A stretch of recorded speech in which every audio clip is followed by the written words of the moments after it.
Hello everyone, welcome to logic Pathshala channel. हमारा आज का टॉपिक रहेगा atmospheric structure of the earth. सबसे पहले हम डिस्कस करेंगे जो लेयर्स हैं एटमॉस्फेयर की उसके बारे में। फिर उसके बाद हम कुछ एमसीक्यूज देखेंगे जो आपके एग्ज़ाम में पूछे गए हैं। Let's begin the session. सबसे पहले हम जानते हैं एटमॉस्फेयर की लेयर्स के बारे में। हमारे पास 5 लेयर्स हैं एटमॉस्फेयर में। कौन कौन सी? Troposphere, stratosphere, mesosphere, thermosphere and exosphere. बात करें ट्रोपोस्फेयर की तो ये आपकी लोवेस्ट लेयर है अर्थ की। यहाँ पे आपको जितने भी वेदर फिनोमिनन हैं वह ट्रोपोस्फेयर में देखने को मिलेंगे। ठीक है। बात करें स्ट्रेटोस्फेयर की तो ये है second layer of atmosphere after troposphere. इसकी हाइट कहाँ तक एक्सटेंडेड है? 50 kilometre from the earth surface. जो आपकी स्ट्रेटोस्फेयर है यहाँ पे आपको ओजोन लेयर देखने को मिलेगी, और ये पेपर में बहुत बार पूछा गया है कि जो ओजोन लेयर है ये कौन सी लेयर में पाई जाती है एटमॉस्फेयर की। तो ये देखने को मिलती है आपको स्ट्रेटोस्फेयर में। तो इसे आप ज़रूर याद रखें। इसी लेयर के अंदर आपको जो ये एरोप्लेन वगैरह आपके चलते हैं वह इसी लेयर में चलते हैं। अब करते हैं हम नेक्स्ट लेयर की बात, तो वे है आपकी मेसोस्फेयर। जो मेसोस्फेयर है ये आती है स्ट्रेटोस्फेयर के ऊपर। जो मेसोस्फेयर है ये कोल्डेस्ट लेयर है। ठीक है। जो मेसोस्फेयर है ये स्टार्ट होती है at 50 kilometre above the surface of earth and कहाँ तक रहती है ये? 80 किलोमीटर तक। The temperature drops with altitude in this layer.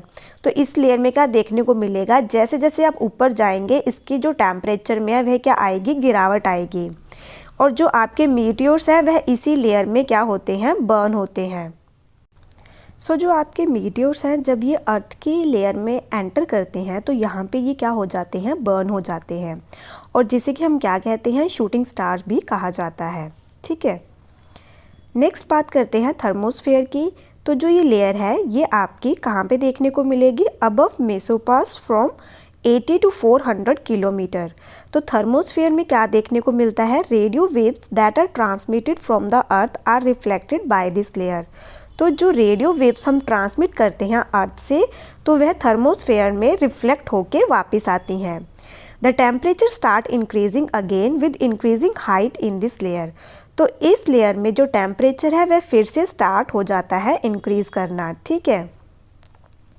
Next बात करते हैं आइनोस्फेयर की। तो जो आइनोस्फेयर है the lower thermosphere is called ionosphere. Ionosphere consists of electrically charged particles known as ions. This layer is defined as the layer of atmosphere of Earth that is ionized by cosmic and solar radiations. तो basically जो ionosphere है यहाँ पे आपको क्या देखने को मिलेंगे? इलेक्ट्रिकली चार्ज पार्टिकल्स जिन्हें हम क्या कहते हैं? आयंस। ठीक है। अब हम बात करते हैं एक्सोस्फेयर की। तो जो एक्सोस्फेयर है it is the outer most layer of the atmosphere. तो ये आपकी आउटर मोस्ट लेयर है एटमॉस्फेयर की, और ये कहाँ से कहाँ एक्सटेंड करती है? तो ये एक्सटेंड करती है आपकी from the top of thermosphere up to 10,000 kilometre. तो थर्मोस्फेयर से लेके उसके ऊपर 10,000 किलोमीटर तक ये एक्सटेंड करती है। एक्सोस्फेयर की बात करें तो यहाँ पे आपको हाइड्रोजन और हीलियम गैसेस देखने को मिलती हैं, और यहाँ पे जो आपको एयर देखने को मिलेगी वह बहुत थिन होगी। ये देखिए जैसे कि यहाँ पे सब बताया है। ट्रोपोस्फेयर जब जहाँ ख़त्म हो रही है वहाँ पे आएगा ट्रोपोपॉज, देन आपकी स्टार्ट होगी स्ट्रेटोस्फेयर, उसके बाद रहेगा स्ट्रेटोपॉज, फिर रहेगी आपकी मेसोस्फेयर, उसके बाद रहेगा mesopause, then thermosphere, then exosphere. अब हम डिस्कस करते हैं कुछ एमसीक्यू। पहले क्वेश्चन में आपसे क्या पूछा गया है? The atmosphere of earth is.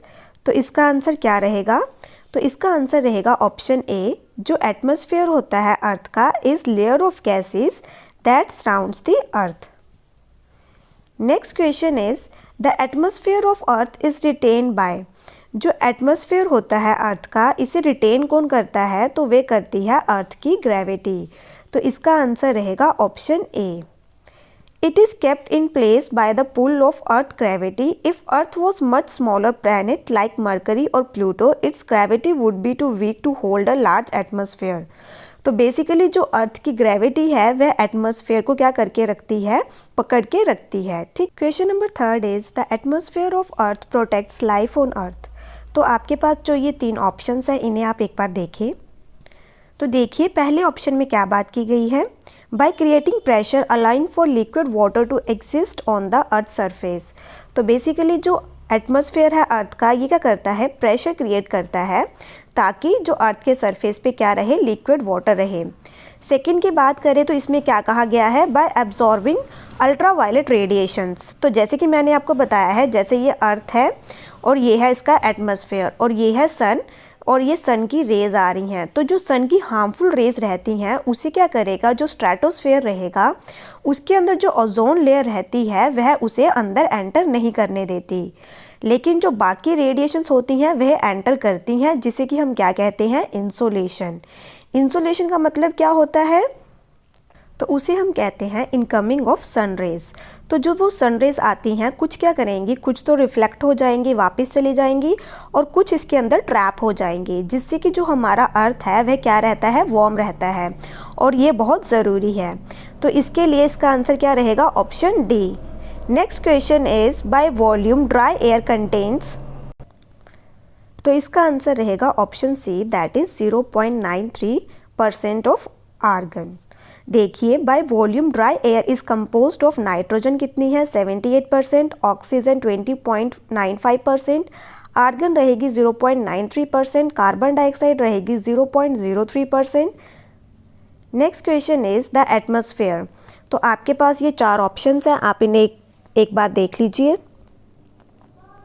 तो इसका आंसर क्या रहेगा आपका, इसका आंसर है ऑप्शन बी। जो एटमॉस्फेयर है ये क्या रहेगा, थिन होता जाएगा विद इंक्रीजिंग एल्टीट्यूड। एल्टीट्यूड का मतलब क्या है, हाइट। जैसे जैसे हाइट इंक्रीज होगी तो आपका जो एटमॉस्फेयर है ये थिन होता जाएगा। Next question is which layer of the atmosphere is the warmest layer. तो सबसे वार्मेस्ट लेयर कौन सी है एटमॉस्फेयर की, तो आपके पास ये 4 ऑप्शंस हैं, आप इन्हें एक बार देख लीजिए। तो इसका आंसर रहेगा आपका option A, that is thermosphere. Next question is the Karman line, the boundary between earth's atmosphere and outer space is at height of. तो क्या रहेगा इसका आंसर, तो इसका आंसर रहेगा option B, that is 100 kilometre. और ये है आपकी कर्मल लाइन, किसके बीच में, ये देखिए मेसोस्फेयर है यहाँ पे, और ऊपर क्या है, thermosphere. Next question is the exosphere lies from. तो एक्सोस्फेयर कहाँ से कहाँ तक लाई करता है, तो आपके पास ये 4 ऑप्शन है, आप इन्हें एक बार देख लीजिए। तो जो एक्सोस्फेयर है ये आपकी आउटर मोस्ट लेयर है, तो ये है आपकी ऑप्शन डी, 700 से 10,000 किलोमीटर तक। Next question is which of the following are parts of an atmosphere.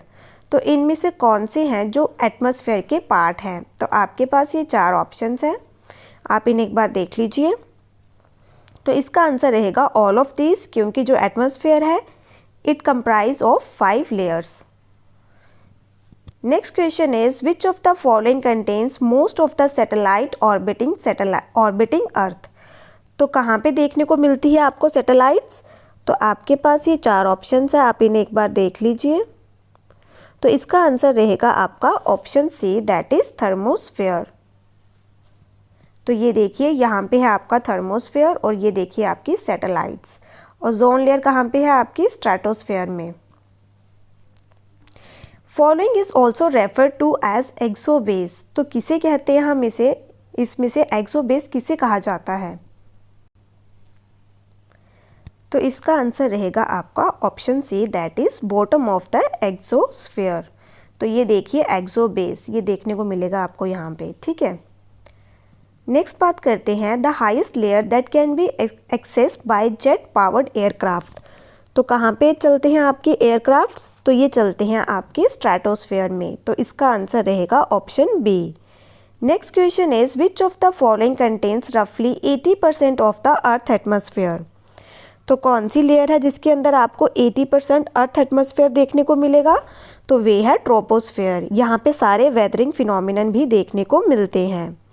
The ozone layer is contained with in the, तो कहाँ पे है ओजोन लेयर, स्ट्रेटोस्फेयर में, तो इसका आंसर रहेगा option B. Next question is the average temperature of the atmosphere at earth surface is. तो कितना है, तो इसका आंसर रहेगा आपका option B, that is 14 degree Celsius. Next question is the average atmospheric pressure at sea level is, तो कितना है ये? तो इसका आंसर रहेगा आपका option C, that is 760। Next question की बात करते हैं, the density of air eight sea level is about, तो कितनी डेंसिटी देखने को मिलेगी? और डेंसिटी क्या होती है आपकी? Mass upon volume. तो इसका आंसर रहेगा आपका option B, that is 1.2 kg per metre cube. Next बात करते हैं, the refractive index of air is, तो जो एयर का रिफ्रैक्टिव इंडेक्स है वह कितना है? तो इसका आंसर रहेगा option D, that is just greater than 1। Next question is which atmospheric layer contains ions and help in wireless communication, तो आयंस हमें कौन सी लेयर में देखने को मिलती है? तो इसका आंसर रहेगा option option B, that is ionosphere. Ionosphere layer of atmosphere helps in radio transmission. It influences radio propagation to distant places on the earth. The region of earth's atmosphere between stratosphere and the exosphere. तो basically जो ionosphere है इसके अंदर आपको charged ion particles देखने को मिलेंगे और इसी के थ्रू क्या रहता है, आपके जो ये रेडियो ट्रांसमिशन है वह इसी के थ्रू चलती है। नेक्स्ट बात करते हैं, which is the highest layer of atmosphere in which meteors burn up after entering earth's atmosphere.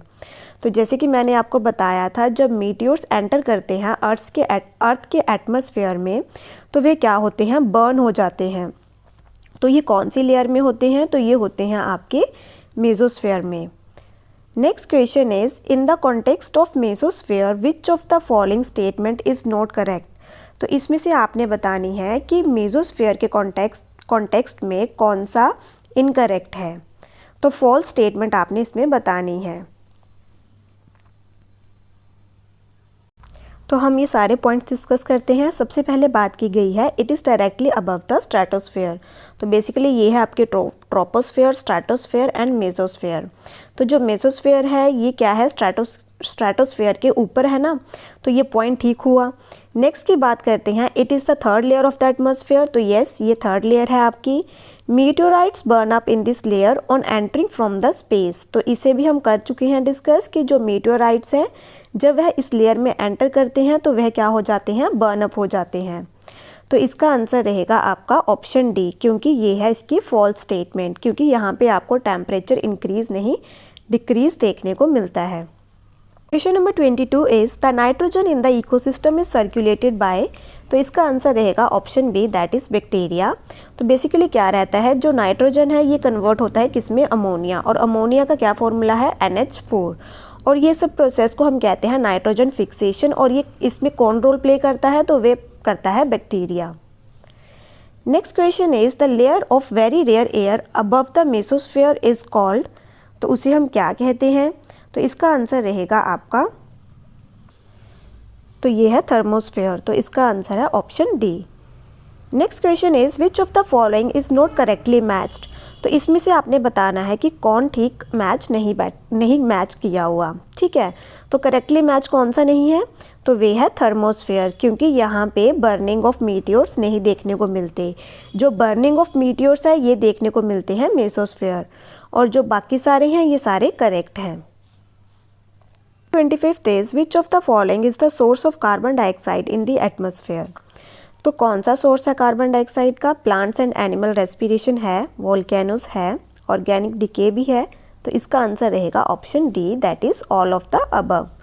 Next question is which of the following contribute to red and orange colour of the sunrise and sunset, तो कौन है इसका reason? तो वे हैं dust particles. तो इसका answer रहेगा option A. Next question is most of the important component of earth atmosphere responsible for many weather phenomenon, तो ये कौन से कंपोनेंट्स हैं? तो ये आपके पास 4 ऑप्शंस है, आप इन्हें एक बार देख लीजिए। तो इसका आंसर रहेगा option A, that is water vapour. और जो वेदर फिनोमिनन है ये कौन सी लेयर में देखने को मिलते हैं? तो ये देखने को मिलते हैं ट्रोपोस्फेयर में।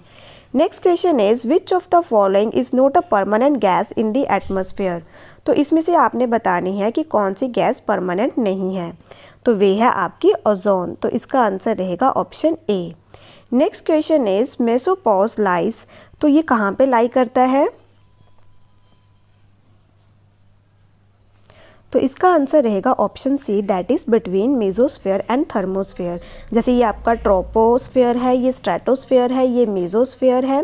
तो देखिए इन्होंने पूछा है मेसोपॉज, तो मेसोपॉज यहाँ पे रहेगा ना, यहाँ पे जो आपका मेसोस्फेयर के ऊपर आता है आपका थर्मोस्फेयर, तो यहाँ पे रहेगा मेसोपॉज। तो इसका आंसर रहेगा आपका option C. Next question is the thickness of troposphere varies due to. तो इसका आंसर क्या रहेगा? तो इसमें आपका इंसोलेशन वेरिएशंस रहेंगी, ग्रेविटेशनल पुल भी रहेगा, सेंट्रीफ्यूगल फोर्स भी रहेगी। तो इसका आंसर रहेगा ऑल ऑफ द अबव। अब हम करते हैं नेक्स्ट क्वेश्चन की बात। The term biosphere refers to. तो किसको रेफर करती है बायोस्फीयर? तो इसका आंसर है आपका option A, that is plants and animals. Next question is the boundary between troposphere and stratosphere is known as. तो उसे हम क्या कहेंगे? तो उसे हम कहेंगे tropopause. Next question is ozone hole is. तो इसका आंसर रहेगा आपका option D, depletion of ozone layer in the stratosphere. Next question is if an object is present at a distance of 5 kilometre from the surface of the earth it is present in. तो ये कहाँ पे देखने को मिलेगा आपको? तो जो सबसे पहली लेयर है उसकी बात कर रहे हैं, तो वे है troposphere. Next question is the upper most layer of atmosphere is known as. तो कौन सी है? तो इसका आंसर रहेगा आपका option D, that is exosphere. Next question is which among the following does not cause pollution. तो इसमें से कौन सा है जो पोल्यूशन नहीं करता? तो वे है हाइड्रो इलेक्ट्रिक प्लांट। तो इसका आंसर रहेगा आपका option C. Next question is the equipment to measure atmospheric humidity is. अगर हमें एटमॉस्फेरिक ह्यूमिडिटी मेजर करनी हो तो हम कौन सा इक्विपमेंट यूज़ करते हैं? तो वे है साइक्रोमीटर। तो इसका आंसर रहेगा आपका option B. Next question is the mass of water vapour in a unit mass of air is referred to as. तो इसे हम क्या कहते हैं? तो इसे हम कहते हैं specific humidity. Next question is the ozone layer is present in. तो कहाँ पे देखने को मिलती है? तो ये देखने को मिलती है स्ट्रेटोस्फेयर में। The main constituents of atmosphere are. तो कौन सी है मेन कॉन्स्टिट्यूएंट? तो वे हैं nitrogen and oxygen. Next question is radio waves get reflected by which of the following layer. तो जैसे कि हमने पहले डिस्कस किया है कि जो आपकी रेडियो वेव्स हैं ये रिफ्लेक्ट होकर आती हैं, तो ये कौन सी लेयर से रिफ्लेक्ट होकर आती हैं? तो इसका आंसर रहेगा आपका option third, that is ionosphere, क्योंकि वहीं पे आपको क्या देखने को मिलते हैं? Charged ion particles. Next question is atmospheric layer which contains dust particles and water vapour is called. तो कौन सी है? तो वे है आपकी troposphere. Next question is in which atmospheric layer the phenomenon aurora borealis northern light occurs. तो कौन सी लेयर है वे? तो इसका आंसर रहेगा आपका option D, that is ionosphere and thermosphere. Next बात करते हैं 44th क्वेश्चन की। इसमें क्या पूछा गया है? विच is the most abundant gas in earth atmosphere. तो जो सबसे ज़्यादा गैस देखने को मिलती है अर्थ एटमॉस्फेयर में, तो वह कौन सी है? तो वे है आपकी नाइट्रोजन। तो इसका आंसर रहेगा आपका option D. Next question is weather phenomenon like cloud, rain, snow, storm etcetera are formed in which layer. तो ये देखने को मिलेगी आपको ट्रोपोस्फेयर में। मीटियोर्स बर्निंग कहाँ पे देखने को मिलती है? तो वे है mesosphere. In which of the following form atmospheric humidity expressed. तो कौन सी फॉर्म में की जाती है एक्सप्रेस? तो वे की जाती है रिलेटिव ह्यूमिडिटी में। Commercial jet fly in which of the following layer. तो जो कमर्शियल जेट्स हैं वे जो फ्लाई करते हैं कौन सी लेयर में? तो वे करते हैं स्ट्रेटोस्फेयर में।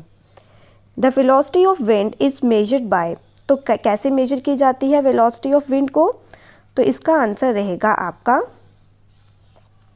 Option third, that is anemometer. Next question is a cyclone is an area of. तो कहाँ पे आता है साइक्लोन? कौन सा एरिया में? Low pressure surrounded by high pressure. तो इसका आंसर रहेगा आपका ऑप्शन ए। तो यहाँ पे हमारे आज के MCQ ख़त्म होते हैं। आई होप आपको ये सेशन अच्छा लगा हो। Thank you so much for watching this session.